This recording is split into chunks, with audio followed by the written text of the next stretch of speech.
So let's start. I had read that back in 1972, during the campaign celebrations, when Joe Biden won his first election to the Senate, you visited the celebration. I wanted to know if you could give me just a feeling about what that campaign celebration felt like, how people viewed this young new senator-to-be, Joe Biden. What was the ambiance? So that night in 1972, when Joe won the election, all the college kids were so excited because he was, this new young guy running for Senate. So a lot of us went to the Hotel DuPont ballroom, and it was packed. And there was so much excitement in the air. And I can remember just looking around, and suddenly I didn't see Joe, but I saw this woman coming through the crowd, and I realized that it was Nelia, Joe's wife. And so I walked up to her and I shook her hand and I said, congratulations on your win. And she said, thank you very much. And then that was it. I mean, that was our exchange. But so then I think I left and went out to dinner.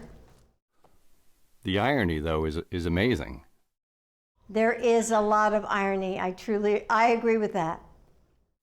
The other story, one of the other stories I had read, was that before your marriage, I guess 1977, Jimmy and Frank had dinner with you, where they told you that the family dream had always been that Joe would eventually become president. Were they doing it to kind of let you know what you were in for? Well, what was that all about? Well, Jimmy and Frankie took me out to dinner because I think they wanted to let me know that the family plan was that Joe would someday be president. And so they were letting me in on this and kind of warning me that if I was going to marry him, that this was part of the plan. And I listened, and it was kind of surreal, and but I sort of brushed it off because I figured, well, maybe, maybe not. I mean, it just didn't really faze me because it just didn't seem possible at that moment. The other thing that's interesting about that is that what it also shows is that even if Joe Biden had gone through the tragedies that he had gone through, that it didn't derail him from his goals, from looking forward to what was possible. What did that say about your husband at that point? That even in 77, that was something that the family was still looking forward to? Well, one of the things that really drew me to Joe was that I felt that he was really strong and resilient. And I knew that he would be such a great partner to go through life with because of his character and his strength. And I thought, I know with Joe Biden, I could make it through the tough times and the good times. But I never realized how high the highs were going to be and how low the lows were going to be as well. Let me ask you an early question that I wasn't going to ask you originally, but then I read Joey the other day, and I had never read that book. It just came out, that's why. One of the things you talk about is his struggle with stuttering and the bullies that he had to deal with, and the attitude that certainly when you're a kid, it's hard to take how people felt that he was stupid because of the fact that he had a stuttering problem. How did he talk about that with you? And when's the first time you knew about it? And what was the effect on him?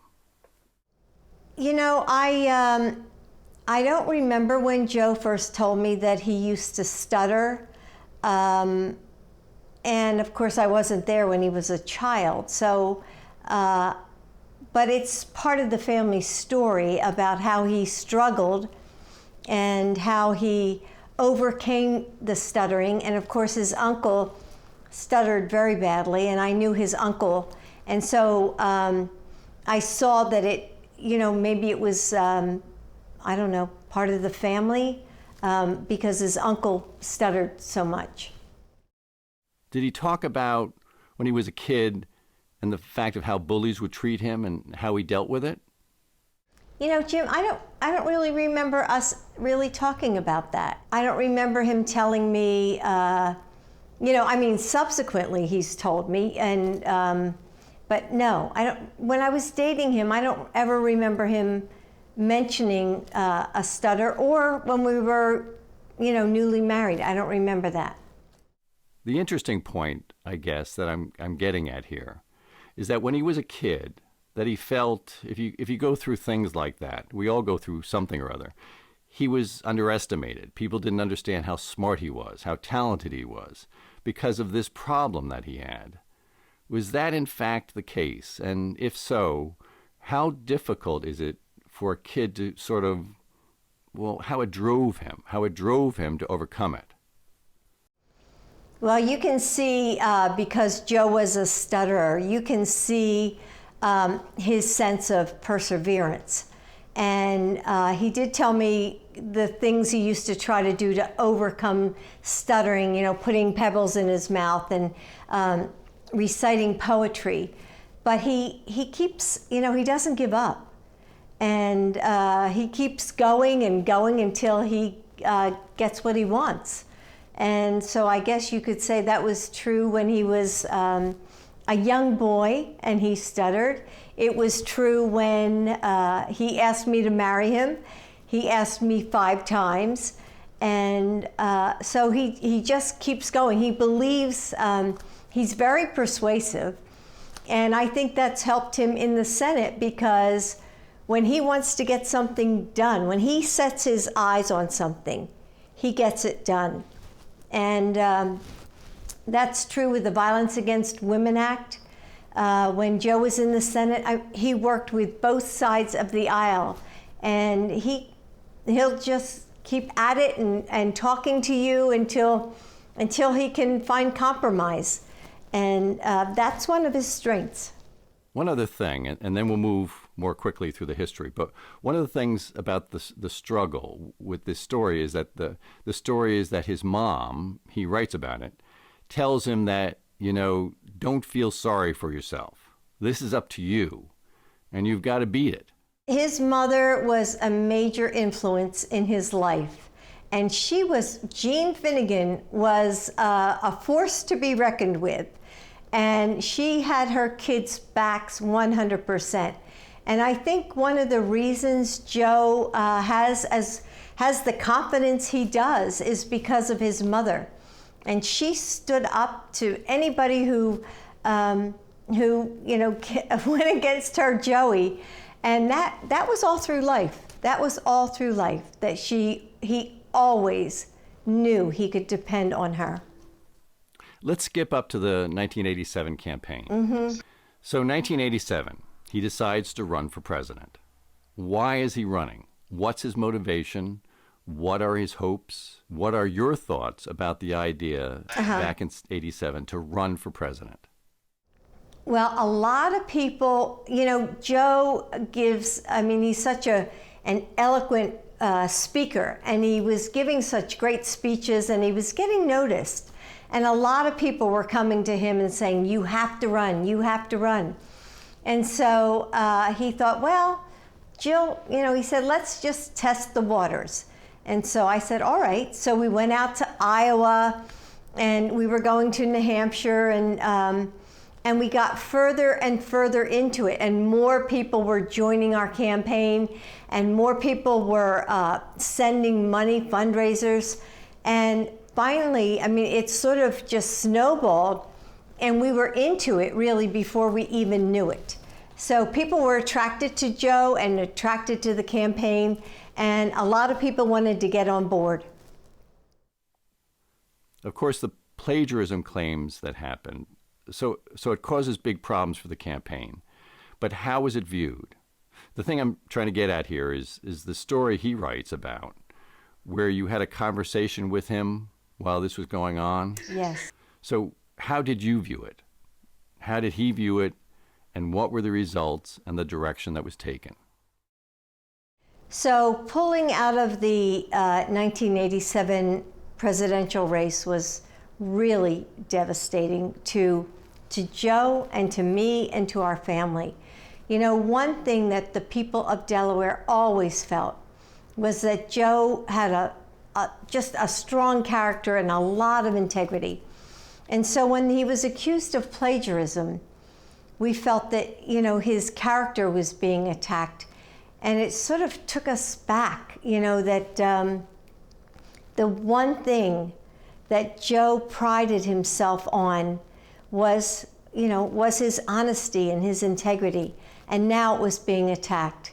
And so there was really a media frenzy once, we went to Iowa where he made the speech. And there was so much pressure. And at the same time, Justice Powell had resigned from the Supreme Court. And so Joe was chairman of the Judiciary Committee, and they would hold the hearings, or they were about to hold hearings.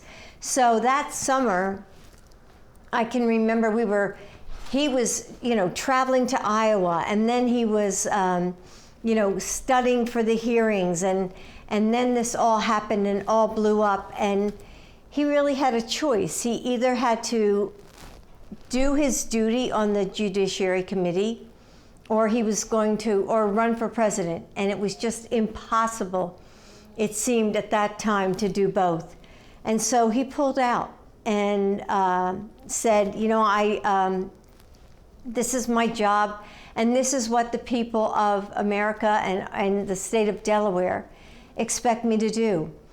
So I can remember so clearly getting out of the race, and I can remember the day, that morning before he went into the hearing room, I was standing behind the doors with him, and he was talking to staff, Mark Gittenstein, and they were talking about, we've got to do a good job on this, and I said, no, you have to win this. Because I felt that Joe needed to be vindicated, because I felt it was so unfair what happened to him, and that he had to pull out of the race, because it just seemed, it was through no fault of his own that the plagiarism occurred. He was reading a speech that someone had written for him. He didn't realize that the lines were used, and I just felt it was so unfair. Maybe another time, basically. That was the thought, yes? Well, I didn't think, at that time, I didn't think, oh, we'll do it again. I thought, I'm telling you, it was really scarring, I guess would be a good word. The other thing that comes after that, the hearings, of course, is the Thomas hearings of 91, which were also hard on him. But it also pushed him to dramatically change the Judiciary Committee.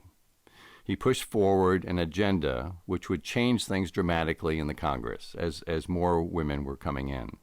Any thoughts about that period of time and how hard it was, but also what good came out of it? Joe believed Anita Hill, and then he voted against Clarence Thomas. And I think being in that room and seeing Anita Hill, being questioned by all those senators, I think it was one of those moments when Joe thought, this can never happen again. And so he went out and he campaigned for Carol Moseley Braun and for Dianne Feinstein. And he said, you must come on the Judiciary Committee. We need women on this committee. And so he really created culture change. And, and then he went on to write the Violence Against Women Act. So he did create change. And to this day, he's continued the Violence Against Women Act on college campuses, and with It's on Us, and had young men join the movement, and it's really made a difference. You don't know how many times I've been on the campaign and been on a rope line, and women have come up to me and said, my sister would not be alive if your husband had not passed the Violence Against Women Act. And that's so true. So women who have been abused know that Joe Biden is the one who changed things. President Obama, or then candidate Obama, chooses Joe Biden to be his vice president. Why does Joe decide to do it? What was your advice? What was his mom's advice? Well, it wasn't when President Obama asked Joe to be vice president, he really hesitated. He said, I don't know whether, I really want to do this. And Joe had always been his own boss. And I think he didn't really know whether he could answer to somebody else. So he took a long time to think about it. And I was so excited. I said, Joe, this is such a great moment in history. Barack Obama is going to be our first black president, and to have you by his side. And that's exactly what his mother said to him as well. Like, Joe, you got into politics because of the civil rights movement, and now you're going to pass up the opportunity to run with the first African American president. And so his mother, I was behind Joe running, pushing him to run, his mother was. And the kid said to me, Mom, you have to talk Dad into running. And I think we all did. So obviously we did, because he became vice president. He was very important for the administration in going to different events in the black community and white communities, in helping people get over tragedies. One of them was the killings of the 2 police officers in New York. And you guys went up, and he gave the eulogy for Officer Ramos. And then there's the story of you guys going over to the Liu family, and the story of the famous hug. Tell me a little bit about that trip, why it was important to him, the fact that he has the empathy to help people deal with those issues. So there were 2 police officers who were killed in New York. If you remember, the gunman came up, they were having their lunch in their car, and shot both of them. And so Joe was asked to give the eulogy of Officer Ramos. And so we went to New York, and Joe gave the eulogy. And the Liu family, the other officer who was shot, did not attend, because they had a family coming in from China, and so their funeral was going to be the next day. So we came out of the church, and the family didn't speak English at all, really. And Joe said, where's the Liu family? Why aren't they here? And it was explained to him, and he said, but I want to offer my condolences to him as well, to them, to that family. So we got in the car, we drove 45 minutes, and we went to the Liu family house. And I can remember walking up the stairs with an interpreter, and the family was all crammed into this tiny kitchen. And we went into the living room with the mother and his father and his wife, and we sat and we talked to them. And we must have been in there, I don't know, a good hour. And his Mom and Dad wanted us to see the picture in his bedroom that was above their bed. It was a huge painting of the officer and his wife. And they had only been married a short time. And I can remember leaving, and then we went out on the sidewalk, and the father, who didn't even speak English, just held on to Joe. And he was so grateful that Joe had come to offer condolences to the family. And then, as it happened, 6 months later, we lost our own son to cancer. And at the viewing, people waited in lines for hours on end, and there was Mr. Liu and his wife, and they came to give us comfort. And there really were no words spoken. He didn't know English, but it was just 2 men, really, who had gone through something horrible, just offering comfort to one another. And it really meant so much to Joe and to me. One of the other things about Joe Biden's career is how important to him the black community and black voters have been, important to his own success as well. I wanted to ask you, talk a little bit about Joe's connection to that community, to the black community, and why, how important that has been throughout his career. So Joe ran for office. He got involved in politics because of the civil rights movement. So you have to remember that, 1968, the death of Martin Luther King, the riots that took place here in Wilmington, and he saw the dogs and going after, people on the streets. And I think it had a profound impact on Joe. And even when he was in high school with the football team, he walked out of a restaurant when they wouldn't serve a member of the team because he was black.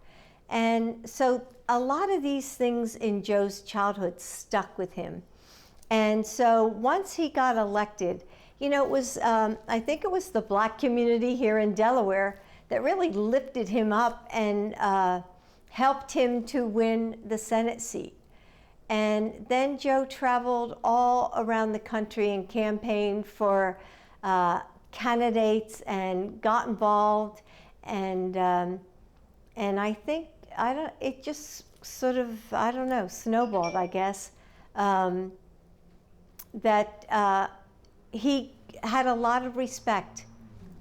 He gained a lot of respect for the things that he did for civil rights. Let me ask you about Bo's passing, if I can. One of the things that you write about is that Joe was comforted by the Kierkegaard quote, that faith sees best in the dark. And you had said that it seems to be written on his heart. Can you explain that? Can you describe that for our audience? When Bo died, and even when he was sick, Joe really depended on his faith to get him through it. As did Bo, by the way. I mean, our family goes to church every Sunday. Mom made sure that, the whole family went to church. And so I think that Joe's faith really got him through the tough times. When he lost Nelia and the baby, and then when he lost Bo, I think it was Joe's faith that really let him pick himself up and move on with purpose. Why is that important to understand in these days that we're in? These days that it is such an important part of Joe Biden's life. Well, I think in these days, with the pandemic and with this, the movement for racial equality, I think that Joe depends on his faith to. It really informs his thinking and his belief that all men and women are equal and in the eyes of God.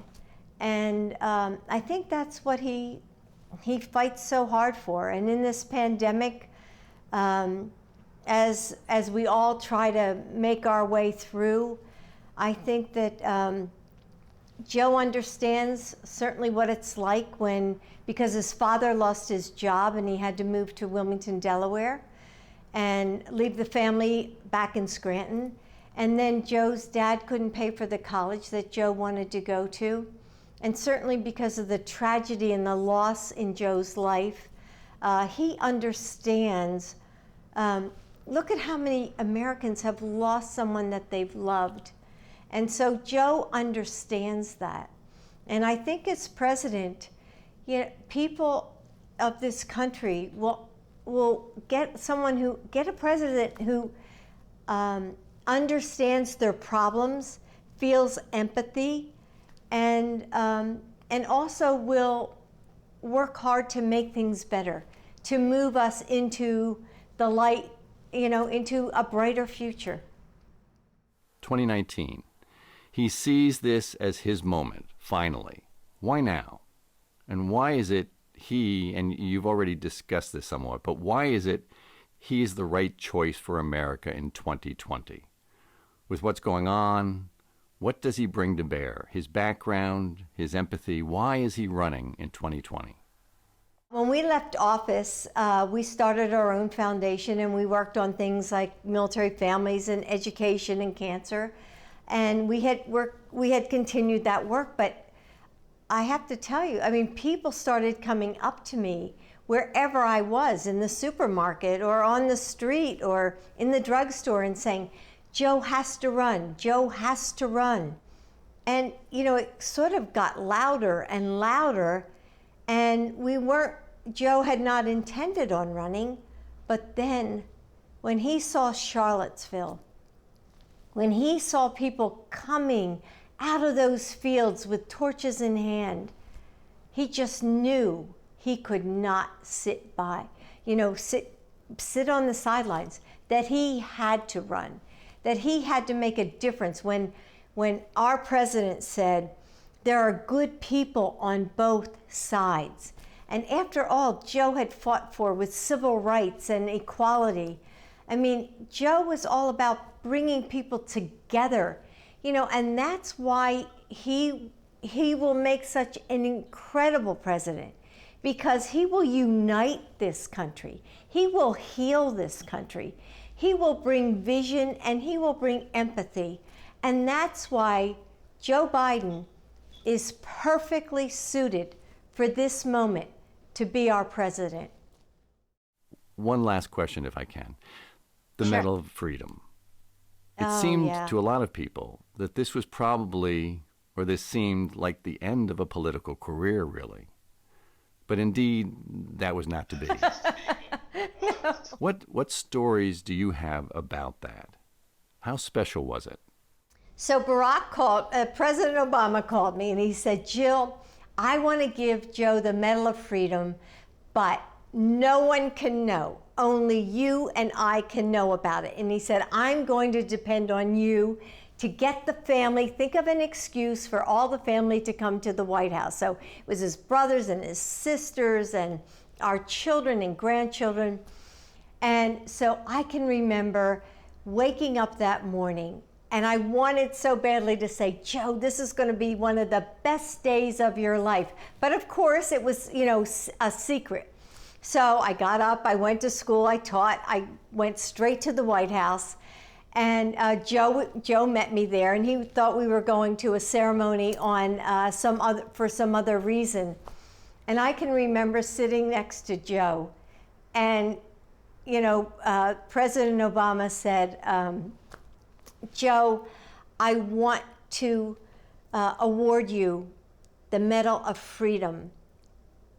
And I can remember, Joe was just, he couldn't believe it. It was such, he was overcome with emotion. And then he went up on the platform with President Obama, and President Obama put the medal, around his neck. And it was such a touching moment, because I felt, as did, President Obama, as did probably the whole country, that it was so well deserved. One of the things, we were reading his early speeches, and some of the things that he said in earlier days was about the importance of the Kennedy presidency to him, that he wrote that the Kennedy speeches rhymed with my beliefs, and it affected him deeply. And I wanted to know the importance of the Kennedys, also Robert Kennedy and the assassination of Robert and Martin Luther King and John. It affected him greatly. And I wanted to see how much you thought that was important in his decision to go into politics. And why, what did he love about that era of time? Well, I think Bobby Kennedy was his political hero. And when Bobby was killed, I think it really affected Joe, because Joe comes from an Irish Catholic family, with everybody is so close. And I think that did affect his desire to go into politics. And of course, you know, Joe's, I mean, the Irishness of it. I think Joe just felt, I don't know, enveloped by it, I guess. Jim, you have to remember, I wasn't around during the time that Joe got into politics, so, but I've heard him talk about it afterwards. And, you know, he and Teddy, Joe and Teddy had a really wonderful friendship. And when Joe was sick, I mean, when Joe came out of the hospital after his aneurysm, Teddy Kennedy insisted, I mean, I was keeping everybody away, but Teddy said, no, I'm coming up to see him. And of course, Joe he remains good friends with Ethel Kennedy and many of the Kennedy family. And then when Teddy got sick, he had the same cancer as Bo. And so, you know, Joe was very close, you know, talking, just as, you know, as Ted had called Joe and helped him through his illness, Joe called Teddy, not knowing, of course, that, you know, Bo would later die of the same cancer.